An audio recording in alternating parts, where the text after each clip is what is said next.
pela primeira vez, na COP21, haverá um alinhamento de países que até agora, até recentemente, estavam ausentes. Eu me refiro a grandes países, tanto desenvolvidos, como o caso dos Estados Unidos, como de economias chamadas emergentes, como é o caso da China. O Brasil já tinha tomado uma posição em 2009, mas ela era ainda inicial. Eu penso que agora são compromissos muito mais contundentes. Então, a primeira diferença com relação a Paris é esse realinhamento de países em prol da causa que pode estar afetando as mudanças climáticas. A segunda característica da reunião de Paris é que os objetivos são mais claros e eles são mensuráveis. O que nós tivemos em reuniões anteriores, e talvez a Rio +20 foi o caso mais explícito, foi uma retórica a favor do meio ambiente, mas sem nenhum compromissos mensuráveis. A questão da governança das mudanças climáticas globais é, sem dúvida nenhuma, o ponto central e a questão mais nevrálgica da questão da mitigação dos gases de efeito estufa. Porque vamos lembrar que, por exemplo, o protocolo de Kyoto, ele previa uma redução de emissões muito modestas, né? Mas que por falta de governança nenhum país cumpriu as suas metas, nenhum país desenvolvido cumpriu as suas metas e absolutamente nada aconteceu com nenhum desses países. Não há nenhum instrumento legalmente válido do ponto de vista internacional para forçar os países a reduzir as suas emissões. E isso é um problema importante porque nós temos que ter uma estrutura de governança global que cuide do planeta como um todo, não só, por exemplo, das fronteiras brasileiras, das fronteiras do Paraguai, das fronteiras dos Estados Unidos, mas na verdade ninguém está cuidando do planeta como um todo e a questão das mudanças climáticas globais mostra isso, essa necessidade premente e urgente de uma maneira muito clara e muito forte. Então nós temos sim que estruturar um sistema de governança global que possa cobrar dos países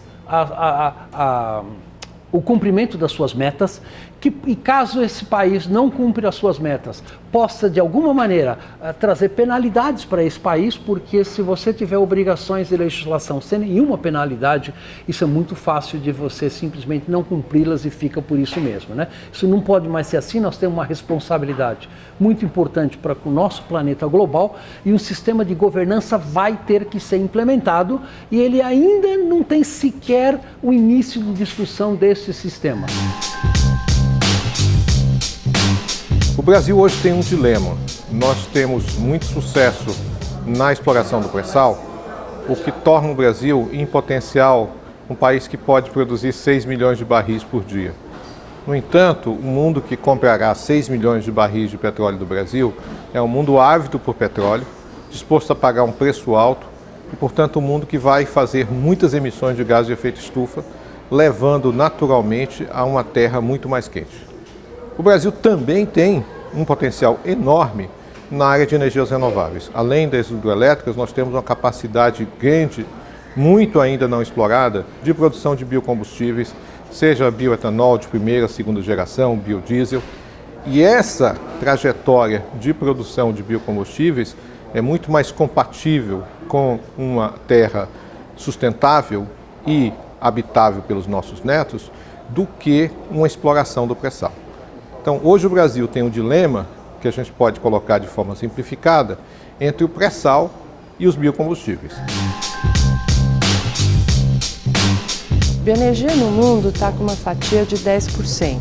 Lembrando que os fósseis contribuem com 87%, 3% são outros renováveis, principalmente hidroeletricidade. Desses 10%, só 3,5% é bioenergia moderna. A maioria da bioenergia do mundo é queima ineficiente, combustão de madeira, que produz problemas de saúde e desflorestamento. 30% da bioenergia tradicional vem de florestas nativas. Então, ela é uma causa de emissões e uma causa de desflorestamento. Então, a gente acha que globalmente a bioenergia poderia estar contribuindo com até 25% da matriz global.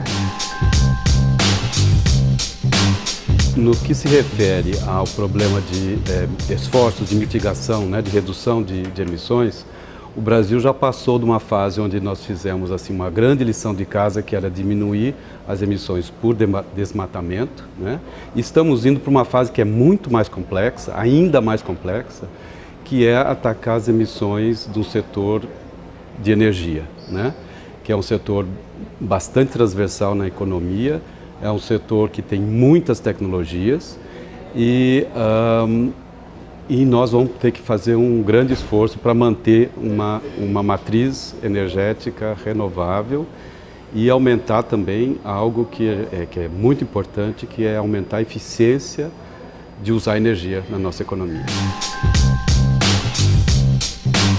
Há um conflito intrínseco entre a produção agrícola e a conservação biológica em função do uso da terra. Elas disputam a mesma terra. No entanto, é necessário lembrar que uma parte relevante da biodiversidade existe em paisagens agrícolas. E, por outro lado, mesmo que a gente tivesse sistemas de conservação, unidades de conservação como parques nacionais e reservas biológicas que funcionassem perfeitamente, o que não acontece, ainda assim seria impossível promover conservação biológica na sua integridade no planeta. Ou seja, para que se fale em conservação biológica, a gente necessita de paisagens agrícolas. E, por outro lado, as variedades domesticadas de plantas e animais que se usam em agricultura e pecuária, elas têm ancestrais selvagens dos quais elas dependem para ter resposta genética a mudanças ambientais, como mudanças climáticas, introduções de novas doenças e pragas, a partir de genes selvagens encontrados nas suas variedades selvagens. E essas variedades desses ancestrais selvagens de espécies domesticadas estão entre as categorias taxonômicas mais ameaçadas do planeta. Ou seja, se de um lado a gente precisa de paisagens agrícolas para promover a conservação da biodiversidade, do outro lado, para continuar fazendo agricultura, da qual a gente depende para continuar sendo uma civilização ou um conjunto de civilizações, a gente precisa do selvagem, sem o que a agricultura não é sustentável. Não pode sobreviver.